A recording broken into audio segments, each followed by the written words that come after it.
Okay, even though SSG. Just for us to tap the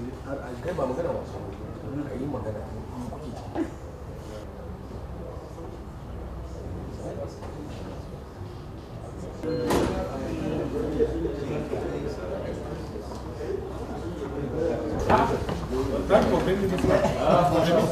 You don't look like engineers. Your Excellency, honorable members of the Federal House of Representatives, House Committee on Works, traveling this morning, members of the very distinguished committee, so welcome to Niger State. Welcome, sir. Thank you. We have Honorable Lego Idabo, member, Honorable Abubakar Mado Suleja, member. Your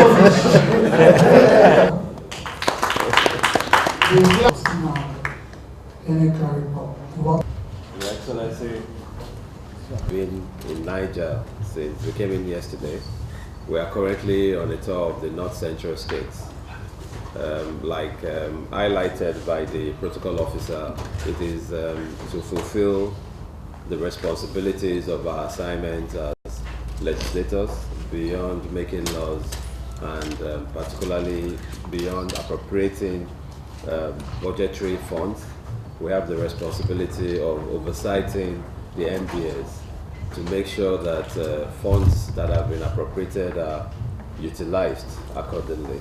We also have the responsibility of supervision of this project so that money already given for the execution of the projects are well done. And as we have the 2018 appropriation bill ahead of us now, it is also, responsible and responsive for us to go out to see ongoing projects with a view of knowing the status of work, interfacing with the contractors and the state controllers of works to be able to understand what their challenges are, with a view of using it as input into proper appropriation of and advice and interface with the Ministry of Works so that we will be seen to have done the needful as we go about very soon to conclude our assignment on the 2018 budget. We came into Niger yesterday. Our first stop was the collapsed bridge at Tabago.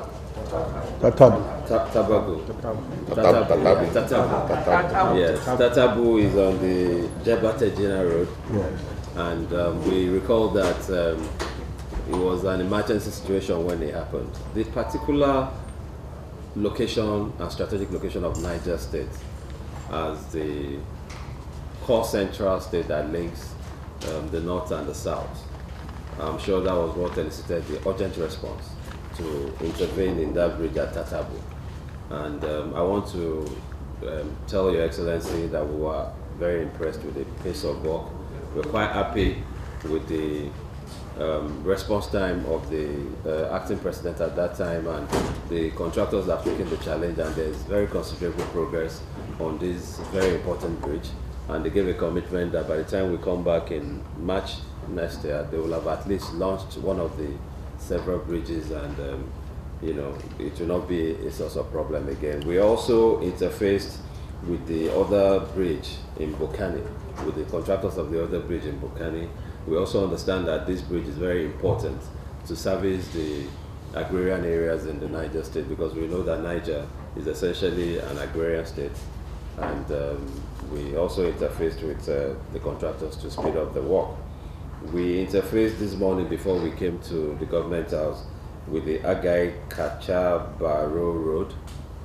We see this as an important road that reaches the Baro port, as we are looking at other options in the country of accessing the hinterland. I think the idea of the Baro port is also in the consideration of the federal government. So we see this as a very strategic road. When we leave Your Excellency today, we will be going through the Mina Suleja Road. I know this is the road on the mind of every Niger person, and we also know that this road has been quite controversial. We intend to spend sufficient time on these roads to be able to ascertain the quality of work and the pace of work on this road.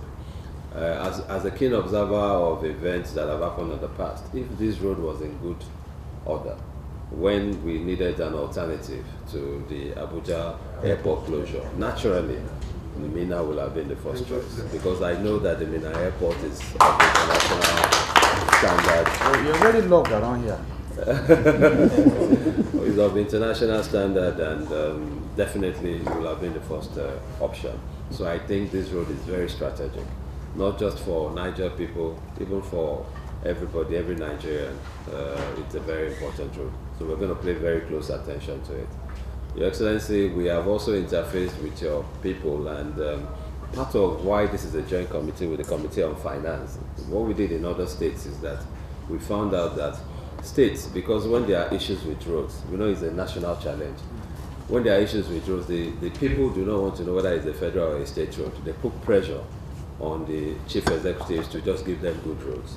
So we've had instances where a lot of states, including my state of Kwara, where we're coming from, had intervened on federal government roads.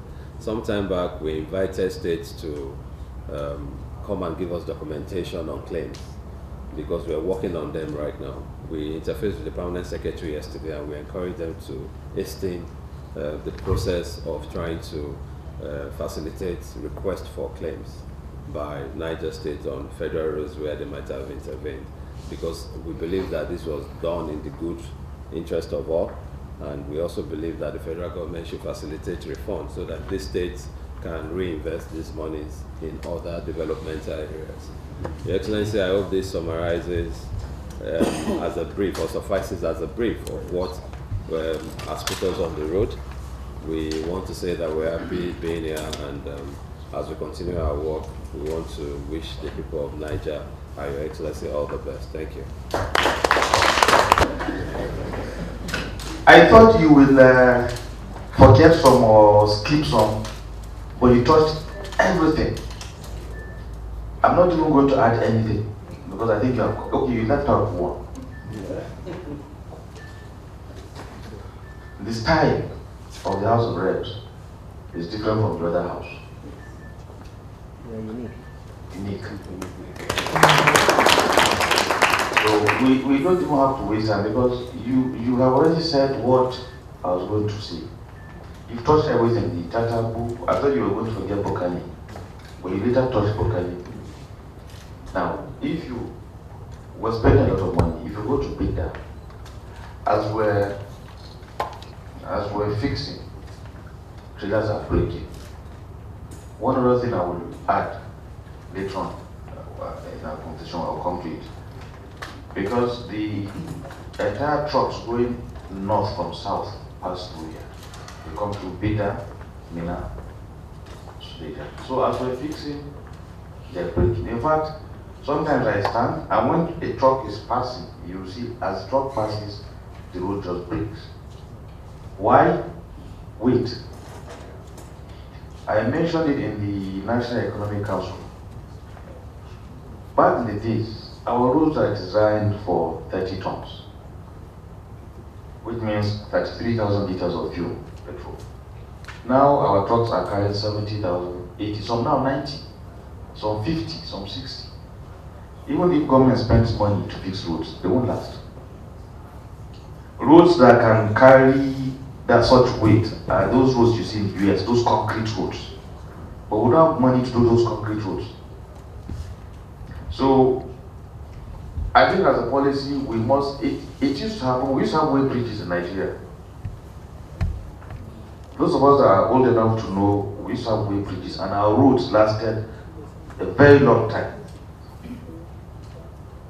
Saudi, Dubai, UK, they all control weights of trucks. Okay, sometimes you have trucks carrying special equipment for construction. Those ones they apply and they get a waiver and they pay. So I hope this committee will also help me in putting pressure. We must maintain weight. It's not the volume or number of trucks. Even if a million trucks pass and they are carrying 30 tons, it's not a problem. But one truck with 70 tons can break the road. So while we're making effort to have a safe road for everyone, all of us, even the truck drivers, even the owners of the trucks too, their families fly those roads. I think we must look at this. Otherwise, government will spend money. Well, spend money on this road price. I will still spend. The other aspect you mentioned, and the chairman of finance, I'm glad he's here, the chairman of finance committee. We have spent money on that road, and the banks and works is here. You heard what he said. Yeah. If we don't get our money, it's your fault. Yesterday I started discussing with you. Don't start discussing, act. So now that you have support, don't waste time before they change their mind. They can easily change their mind. Yes. I'm a strong member of finance committee. Exactly. You see, and one of you say, so don't play with this opportunity. So you have covered everything. The only thing you left out is the Lapani Lambata Road, but I think that has been captured. Lapani Lambata Road, and I'm glad you go through the Slater Road. You see our efforts from here all the way to Kakaki. We have done it. Tried, I did it. But even that, I saw Negromania. He's here. We also did some. The ones who have done are only broken. You see the roads in Mina. I hope. Okay, honorable. If you're going, go to you see. Even the roads in Mina. And when you just take time, you see that the damage is because of weight. The tar moves. You see that the tar moves as a result of force. It just moves. Even though we have removed most of them, but you see some. So pay attention, and I think it will help in your side. We have, I don't expect you to go there. We have Kwantogora Lejo. He knows it. It has been ongoing for many years. Nothing much has happened. The contractor has complained of funding. He's still there. He's managing. Maybe next time or next year. That one I would like to go with you personally if you're going.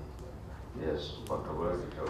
It's also very important because people going to Sokoto is a good shortcut for them.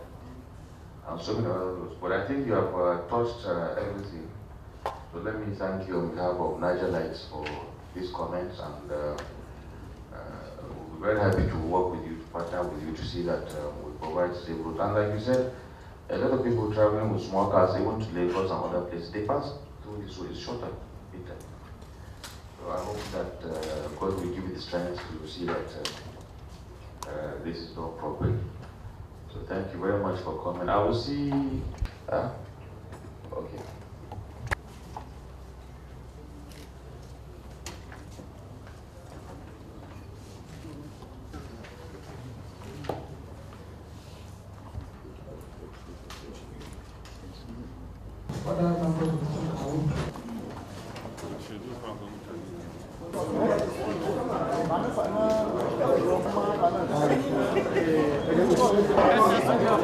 Other members of the team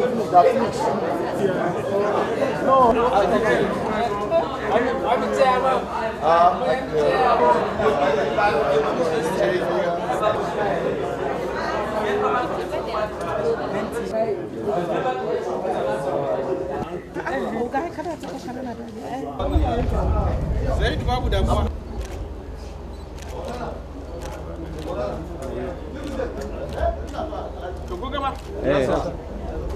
we are attesting to the fact that the roads in Niger are very strategic, and we are also cognizant of the fact that the earlier we address most of these roads, the earlier it is, the easier it is to move around this country. We have not been able to put a rail system in place, so for now what we still have is the road network.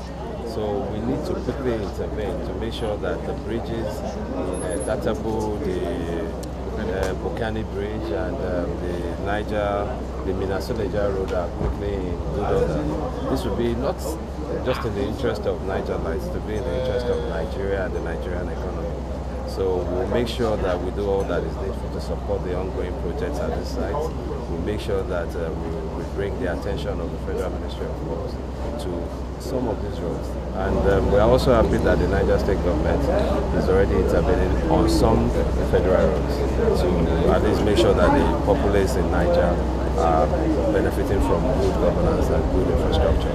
We have also started discussions on how we can do our own bit so that such intervention will be promptly refunded, so so that they can take the money into other areas of infrastructure development. So Nigerians are very apprehensive because of the bad nature of the roads. What advice do you have for them? I want to assure Nigerians that we have a government of change. In the last 2 budget years, I don't think it's never been in the history of the country to apportion and appropriate such amount of money on infrastructural development. To me, that is an indicator of a new beginning.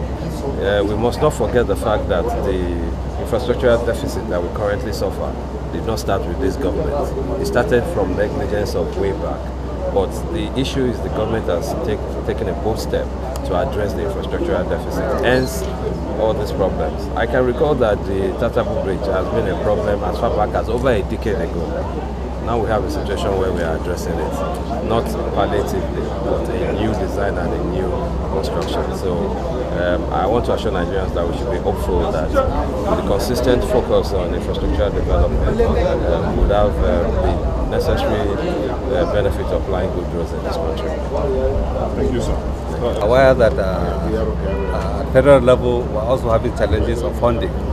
That's why